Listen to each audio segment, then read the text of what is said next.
Taigi, pirma mūsų tema – Urbanas Jiri ir kolektyvizacija Čekoslovakijoje. Visiškas privačių ūkių sunaikinimas. Prašom.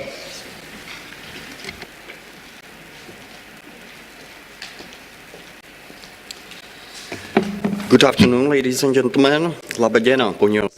Labą dieną, ponios ir ponai. Ponai, pardon. My conference paper is concerned with Mano pranešimas yra susijęs su keliais į kolektyvizaciją Čekoslovakijos kaime po Stalino ir Gotvaldo mirties. Gotvaldas tai buvo Čekoslovakijos prezidentas. Nagrinėdami kolektyvizacijos procesą pasižiūrėsime ne tik į politinius įvykius, bet taip pat ir regioninę perspektyvą. Taip pat pakalbėsiu apie konkretų poveikį mažame kaime Svatojanski ujezd, kuris yra įsikūręs buvusiame Nova Paka rajone. Oficialiai Čekoslovakijos kolektyvizacija prasidėjo po to, kai buvo priimtas įstatymas dėl jungtinių žemės ūkio kooperatyvų. Ir šis įstatymas buvo priimtas 1949 metais. 49 metų vasario mėnesį. Vėliau privatus ūkininkai komunistų propagandos buvo vadinami kaimo turtuoliais arba buožėmis ir jie buvo sistemiškai persekiojami. Tačiau 1953 metais mirus Sovietų ir Čekoslovakijos diktatoriams, tai yra Stalinui ir Klementui Gotvaldui, Čekoslovakijos komunistų partija ėmėsi kompromiso dėl savo pastangų kurti jungtinius žemės ūkio kooperatyvus. Kodėl tai buvo? Visų pirma, buvo įvesta drastiška pinigų reforma. Rinka tapo fiksuota ir nelaisva, kainos tapo daug didesnės, fiksuotos kainos tapo daug didesnės. Aišku, jos buvo šiek tiek mažesnės nei laisvojoje rinkoje. Taip pat maždaug po 14 metų buvo baigtas maisto normavimas. Ir tik nedaugelis žmonių pritarė tam, kad jų santaupos galiausiai buvo prilygintos nuliui.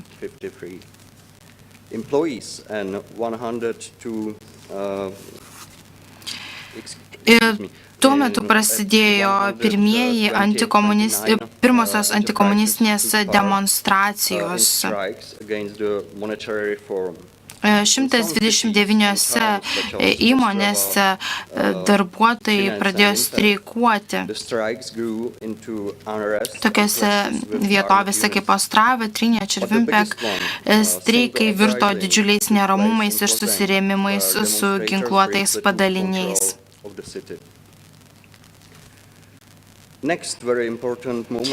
Kitas dar svarbus dalykas buvo Antonino Zapotockio, tai yra Čekoslovakijos prezidento kalba. Po to, kai mirė prezidentas Klementas Gotvaldas.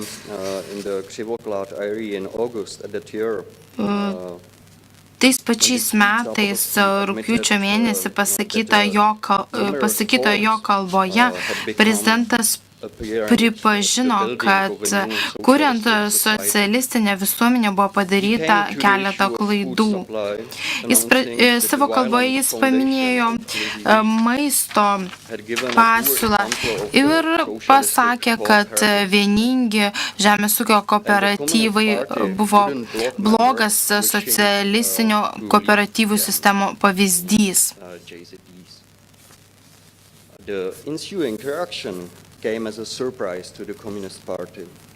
Ir apskritai reakcija po šios kalbos labai nustebino komunistų partiją. Ir ūkininkai pradėjo pasitraukdavo iš kolektyvinių ūkių.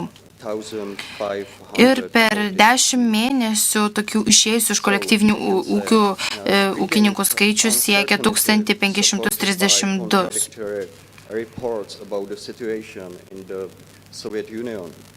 Taip pat buvo teikiamos pakankamai prieštaringos ataskaitos apie situaciją Sovietų sąjungoje ir tai kėlė tam tikrą nerimą ir netikrumą.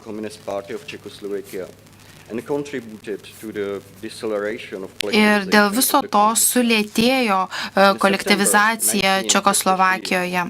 1953 m. rugsėjo mėnesį komunistų vyriausybė susidūrė su pavojumi, jog gali prasidėti socialiniai neramumai. Ir todėl buvo sumažintos vartojamų prekių mažmeninės kainos ir padidintos žemės ūkio produktų supirkimo kainos. Ir kokį tai poveikį turėjo nedidelio kaimo bendruomeniai, Svatojanski Ujezd bendruomeniai. Vietos kolektyvinis ūkis, kuris buvo įkurtas spaudžiant valdžiai 1952 metais, visiškai suiro 53 metų pabaigoje ir 54 metų pradžioje.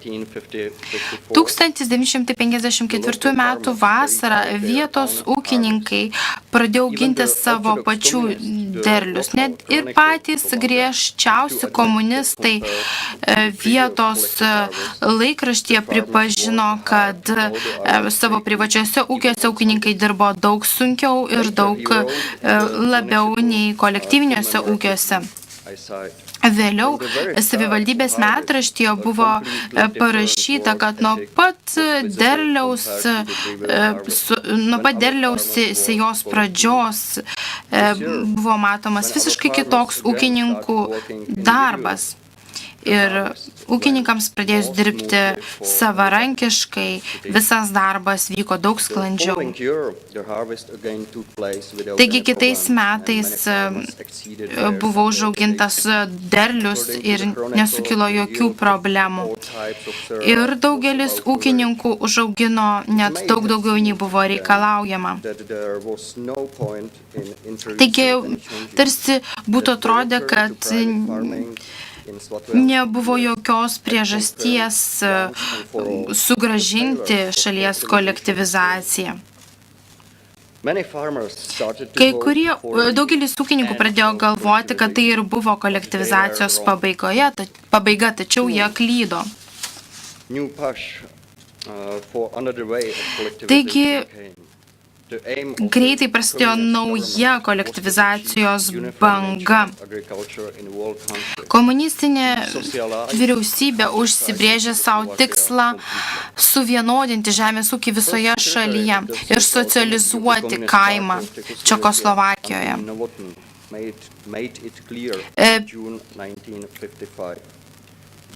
Šalies komunistų partijos centrinio komiteto pirmasis sekretorius Antoninas Novotnis 1955 m. birželio mėnesį pasakė, kad Čekoslovakijos žemės ūkio ateitis yra susijusi su kolektyviniais ūkiais. Ir jis taip pat pabrėžė, kad mes nebūtumėm komunistai, jeigu nesuvoktumėm, kad viską, ką mes pasiekime, turime pasiekti per kovą. Pragoje įsikūrusi generalinio prokuratūra iš karto pradėjo visą procesą. 1955 m. vasarą prasidėjo nacionalinis prokurorų susitikimas. Prokuratūra išleido taip pat ir instrukcijų vadovą, kaip kovoti, kuriant socialistinį žemės ūkį.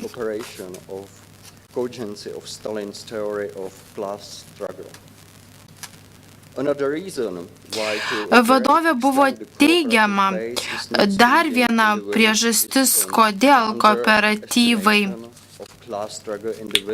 kodėl kooperatyvai nedidėja, kodėl jų nedaugėja, yra būtent dėl klasių kovos kaime.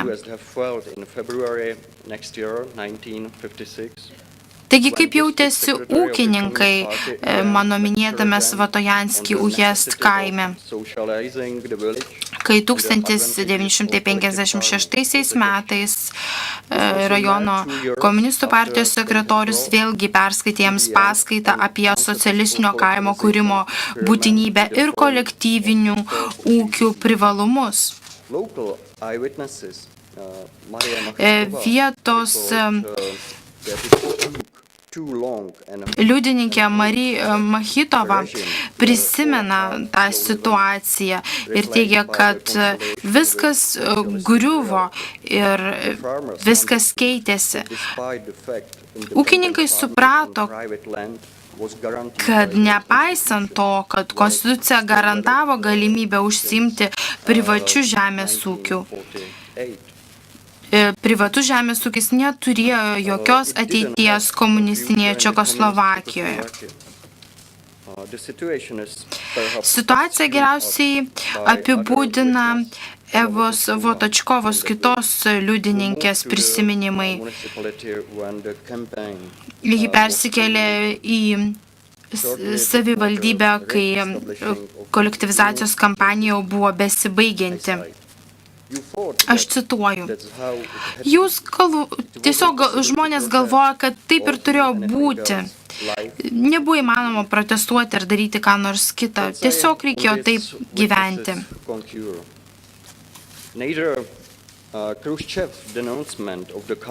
Net ir panaikinus asmenybės kultą Chruščiovo laikais, nei po kruvino Vengrijos sukilimo numalšinimo sovietų tankais niekas neišgelbėjo Čekoslovakijos nuo visiškos kolektyvizacijos. 1956 m. birželio mėnesį Nacionalinės partijos konferencijoje delegatai priėmė rezoliuciją apie socialistinio sektoriaus žemės ūkyje sukūrimą iki 1960 metų. Savivaldybės kronikoje aprašomi 1957 metų rudens įvykiai.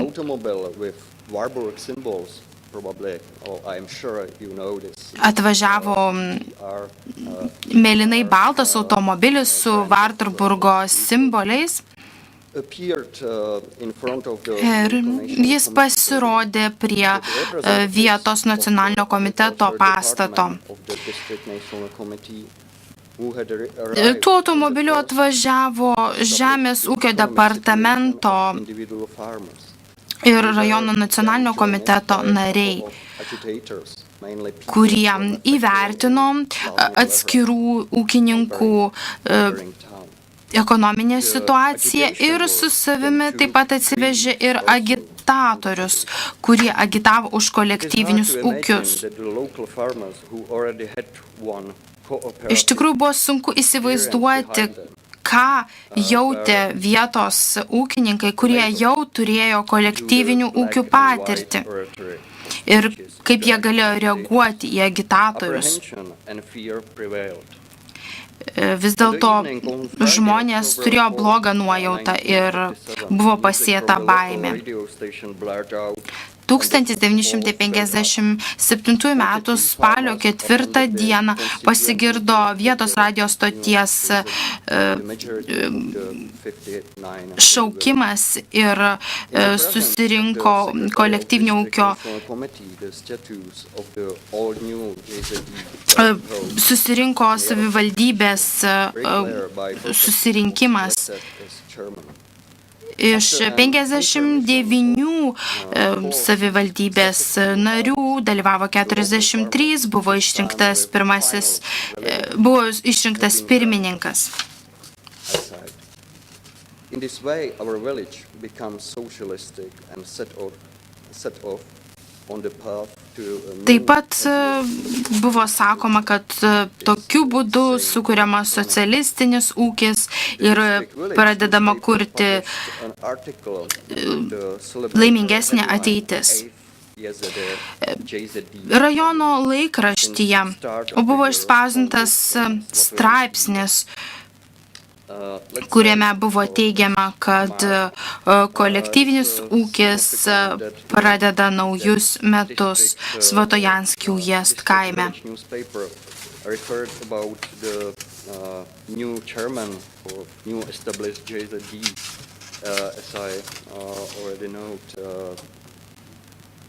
Bricklayer by profession. A newspaper referred about him as one of Taip the pat best farmers. kolektyvinio ūkio pirmininku buvo išrinktas mūrininkas, kuris mano minėtame laikraštyje buvo pavadintas geriausiu žmogumi. Depiction of what befell the Kurka brothers farmer serves to illustrate the final Taip pat phase of collectivization drive. paskutinė kaimo kolektyvizacijos banga neapsiėjo be atskirų ūkininkų persekėjimo. And to manage the farm independently. Galima paminėti Kurkos brolių ūkį, kuris išgyveno kelis kolektyvizacijos etapus ir išsilaikė iki 70-ojo dešimtmečio. They were subject to official and card harassment. Taigi ši šeima, kuri vis išlaikė savo nepriklausomą ūkį, buvo nuolat teisiama. For the first time, both brothers Pirmą kartą du broliai buvo areštuoti ir nuteisti keliems mėnesiams kalėjimo. persistent unwillingness to join the JZD became ground for the further criminalization of the Ir kadangi broliai ir toliau atsisakė prisijungti prie kolektyvinio ūkio, jų ūkis ir toliau buvo kriminalizuojamas. 1955 ir 1959 metais broliai buvo nuteisti lygtinai, o galiausiai 1962 metų pavasarį jie jau buvo įkalinti. At the end of the 40s, the communist leadership 50-mečio pabaigoje komunistų vadovybė tikėjosi, kad žemės ūkio produkcija didės.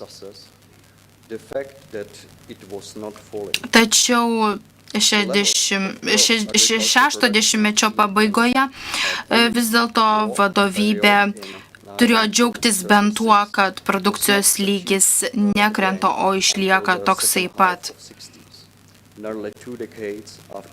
Ir 1936 metais pasiektas lygis galėjo būti pakartotas tik tai antroje 70-ojo dešimtmečio pusėje, kai jau praėjo beveik 2 dešimtmečiai po karo pabaigos. Taigi per 10 metų privačių ūkininkų, savarankiškų ūkininkų skaičius labai sumažėjo ir aktyvūs sprendimus priimantis ūkininkai tapo kolektyvinių ūkių darbuotojais, darbininkais, kurie dirbdavo pamainomis.